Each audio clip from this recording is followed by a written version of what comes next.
వారిని దీవించడానికి, వారిని ఆశీర్వదించడానికి మనం ఇక్కడికి వచ్చినట్టుగా మనం చూస్తున్నాం. అయితే ఇప్పటి వరకు చాలా ప్రాముఖ్యమైన కార్యక్రమం జరుగుతూ వచ్చింది. ఈ చాలా ప్రాముఖ్యమైన కార్యక్రమంలో కూడా వాక్యానుసారంగా వారు ఎలా జీవించాలన్నది అది అన్నిటికంటే చాలా ప్రాముఖ్యమైనది. కనుక కొన్ని మాటలు ఎక్కువసేపు చెప్పను, ఒక 10 నిమిషాలు మాత్రమే, 10 నిమిషాల లోపే నేను ముగిస్తాను. పరిశుద్ధమైన బైబిల్ గ్రంథంలో నుండి మనం గమనిస్తే హెబ్రీయులకు రాసిన పత్రిక 13వ అధ్యాయము 4వ వచనంలో ఒక మాట రాసి వచ్చినారు. వివాహము అన్ని విషయములలో ఘనమైనది.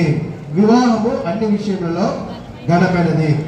మానవుని యొక్క జీవితంలో మనము చూస్తే మానవునికి చాలా ప్రాముఖ్యమైన గడియలు లేదంటే సమయము ఏదైనా ఉంది అంటే అది ఈ వివాహ సమయము.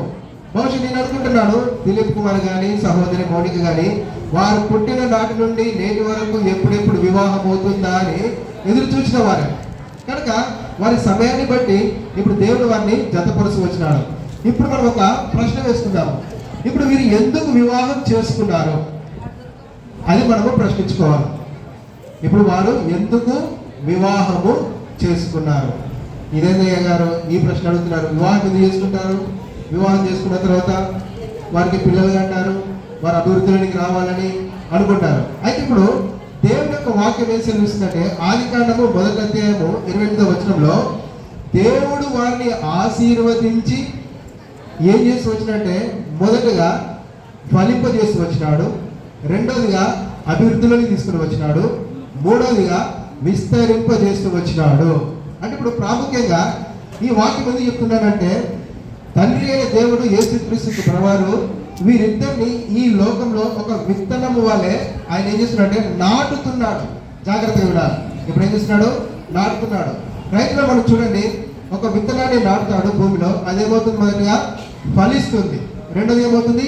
అభివృద్ధిలోనికి. అంటే ఆ యొక్క విత్తనం యొక్క దాని యొక్క గుణ లక్షణాలు ఏ ఫ్రూట్ అవుతుందో, ఏ ఫలం అవుతుందో అది ఫలిస్తుంది. రెండోది ఏమవుతుంది? అది విస్తరిస్తుంది.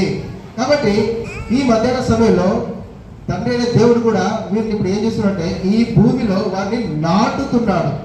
ఏం చేస్తున్నాడు? ఇప్పుడు నాటుతున్నాడు. ఇప్పుడు వివాహం అనేది ఏంటంటే నాటడము. ఇందాక నేను చెప్తూ వచ్చిన వారు వివాహం ఎందుకు చేసుకోవాలంటే ఈ 3 చాలా ప్రాముఖ్యమైనది. మొదటిది ఏంటంటే ఫలించాలా, రెండోది అభివృద్ధిలోనికి రావాలా, మూడోది మనం ఏంటంటే విస్తరించాలా. కాబట్టి ఆ కారణం చేతనే తండ్రి అయిన దేవుడు ఏదేను వనంలో ఏదేను తోటలో ఆదామును అవ్వను సిద్ధపరుచు వచ్చినారు. అయితే ఇక్కడ మనము సమయం లేదంటే ముందుకు వెళ్తాము. వారు ఫలించి విస్తరించి అభివృద్ధిలోకి రావాలంటే వారు చేయవలసిన ఒక 5 అంశాలు ఉన్నాయి. ఎన్ని అంశాలు ఉన్నాయి? ఒక 5 అంశాలు ఉన్నాయి. అందులో మొట్టమొదటిగా ఒక జంటను మనం గమనిస్తే ఆదికాండము 15వ అధ్యాయము 6వ వచనంలో అబ్రహాము తండ్రి అయిన దేవుణ్ణి నమ్మెను.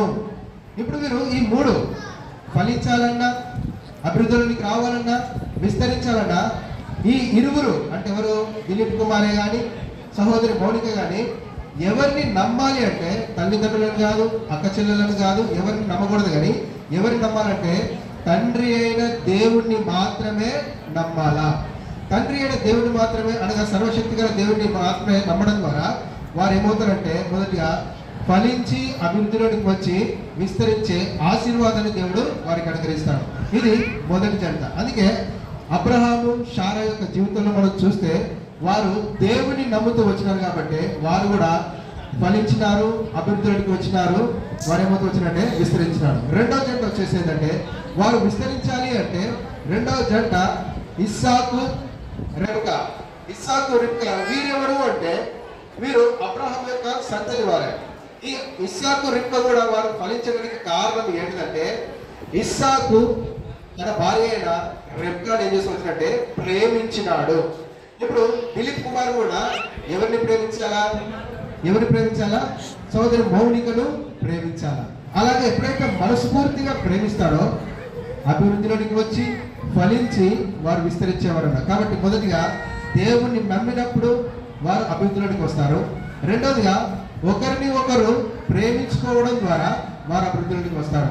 ఇప్పుడు మూడోదిగా అభివృద్ధిలోనికి రావాలన్నా, వారు ఫలించాలన్నా, వారి సంతతి దీవించబడాలన్నా ఇప్పుడు మూడోది ఏంటంటే యాకోబు రాహేల్ అనే 2 జంటలు పరిశుద్ధమైన బైబిల్ గ్రంథంలో మనం చూస్తే అక్కడ 29వ అధ్యాయంలో రాయబడుతూ వచ్చింది. యాకోబు రాహేలు నిమిత్తము 7 సంవత్సరాలు కొలువు చేసి వచ్చినట. అంటే ఇప్పుడు వారు ఫలించాలి అంటే ఇప్పుడు తన కుటుంబం నిమిత్తం కూడా దిలీప్ కుమార్ ఏమై ఉండాలంటే శ్రమ పడాలా. ఏం పడాలట? శ్రమ పడాలా, కష్టపడాలా. దేవుడిచ్చే ఆశీర్వాదం వేరు, తను సంపాదించుకున్న ఆశీర్వాదం వేరు, తను కష్టపడి తన యొక్క జీవితాలతో వచ్చే ఆశీర్వాదం కూడా వేరు. కాబట్టి ఇప్పుడు మూడవదిగా అభివృద్ధి పొంది ఫలించి విస్తరించాలి అంటే తన యొక్క వ్యక్తిగత జీవితంలో కుటుంబాన్ని పోషించుకోవాలంటే యాకోబు వలె వారు ఏమైందంట? ప్రయాసపడాలా. అందుకే మొదటిసారి ఆయన 7 సంవత్సరాలు ప్రయాసపడుతూ వచ్చినాడు, రెండోసారి 7 సంవత్సరాలు ప్రయాసపడుతూ వచ్చినాడు. 14 సంవత్సరాలు ఎవరి కోసం ప్రయాసపడుతూ వచ్చినాడు? వారి తల్లిదండ్రులు కూడా ప్రయాసపడలేదు, కానీ తన కుటుంబం కొరకు, తన భార్య కొరకు, తన పిల్లల కొరకు, తన సంతతి కొరకు 14 సంవత్సరాలు వ్యక్తిగతంగా ప్రయాసపడుతూ వచ్చినాడు. కాబట్టి నేటికి ఆ జనమే ప్రపంచాన్ని ఏం చేస్తుంది? ఏలుతుంది. కాబట్టి మొదటిగా దేవుణ్ణి నమ్మినప్పుడు వీరిద్దరూ అభివృద్ధిలోనికి వస్తారు. రెండవదిగా ఇస్సాకు వారి వలె దేవుణ్ణి ప్రేమించినప్పుడు వారు అభివృద్ధిలోనికి వస్తారు. యాకోబు వలె వారు ఏమైనారట? ప్రయాసపడ్డప్పుడు వారు అభివృద్ధిలోనికి వస్తారు. నాలుగవదిగా మోషే సిపోరాను మనం గమనించినట్టయితే ఇప్పుడు మూడవది మనం చూసి వచ్చినాం కదా, ఎవరు అంటే దిలీప్ కష్టపడాలా. ఇప్పుడు నాలుగవది ఏంటంటే మోషే సిపోరా అనే 2 దంపతులు ఉన్నారు బైబిల్లో. నిర్గమకాండము 3వ అధ్యాయము చివరి వచనాల్లో మనం చూస్తే సిపోరా తన భర్తను కాపాడుకుంటూ వచ్చింది. 3వ అధ్యాయంలో చూసి వచ్చింది కదా, దిలీప్ కుటుంబాన్ని పోషిస్తే. నాలుగోది ఇప్పుడు సిపోరా స్థానంలో ఉన్న సహోదరి ఎవరు? మౌలిక కూడా కుటుంబాన్ని ఏం చేయాలట? కాపాడుకోవాలా. సహోదరుడు ఒక్కడే, దిలీప్ ఒక్కడే కాపాడుకోలేడు. ఎవరు కాపాడాలా?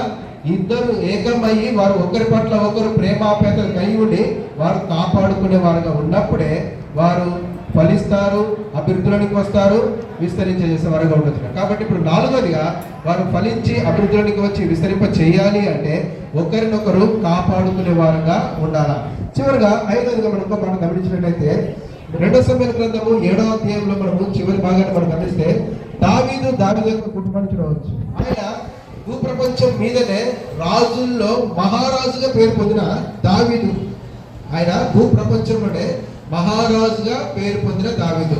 తనకు కోట ఉంది, ప్రజలు ఉన్నారు, సైన్యం ఉంది, రకరకాల వారు ఆయన అందరూ ఉన్నప్పుడు కూడా తాను తన కుటుంబం మాత్రము యెహోవా సన్నిధిలో ఉండడానికి ఇష్టపడ్డారు. కాబట్టి ఈ మధ్యాహ్న సమయంలో కూడా తండ్రి అయిన దేవుడు యేసుక్రీస్తు ప్రభువు కూడా ఈ ఇరువురిని ఏం కోరుకుంటున్నారంటే దేవుని సన్నిధిలో కనబడులాగున వారిని సిద్ధపరుస్తున్నాడు. ఎప్పుడైతే వారు జంటగా కూడి దేవుని యొక్క మందిరానికి వెళ్తారో, చర్చికి వెళ్తారో, ఈ 3 ఆశీర్వాదాలు దేవుడు వారికి ఏం చేస్తాడంటే అనుగ్రహించేవాడుగా ఉన్నాడు. కాబట్టి ఈ 5 ఆశీర్వాదాలు అబ్రహాం లాంటి నమ్మకత్వాన్ని, ఇస్సాకు లాంటి ప్రేమను, యాకోబు లాంటి శ్రమపడే గుణము, మోషే లాంటి ఒకరి పట్ల ఒకరు కాపాడుకునే గుణము, చివరిగా దావీదు లాంటి నిత్యము దేవుని సన్నిధిలో కనబడే అనుభవంలో వచ్చినప్పుడు ఈ యొక్క అభివృద్ధి, విస్తరించడము, ఫలించడము దేవుని వారిలో నిండాగా దయచేస్తారు. కాబట్టి వివాహం ఈ భూమి మీద ఎందుకు జరుగుతుంది అంటే మొదటి ఏంటంటే దేవుడు వారిని ఆశీర్వదించినాడు, ఫలించినాడు, విస్తరింపజేసుకొచ్చినాడు. కాబట్టి ప్రభు యొక్క రాకడ వరకు కూడా సహోదరుడు దిలీప్ను, సహోదరుడు మౌలికను కూడా ఆ రీతిగా ఈ 5 అనుభవాలను తీసుకొచ్చి మనసారా నిండు మనసులో తన చేతులెత్తి దీవించి ఆశీర్వదించి తన భయం పొందుడుగాక. ఆమేన్.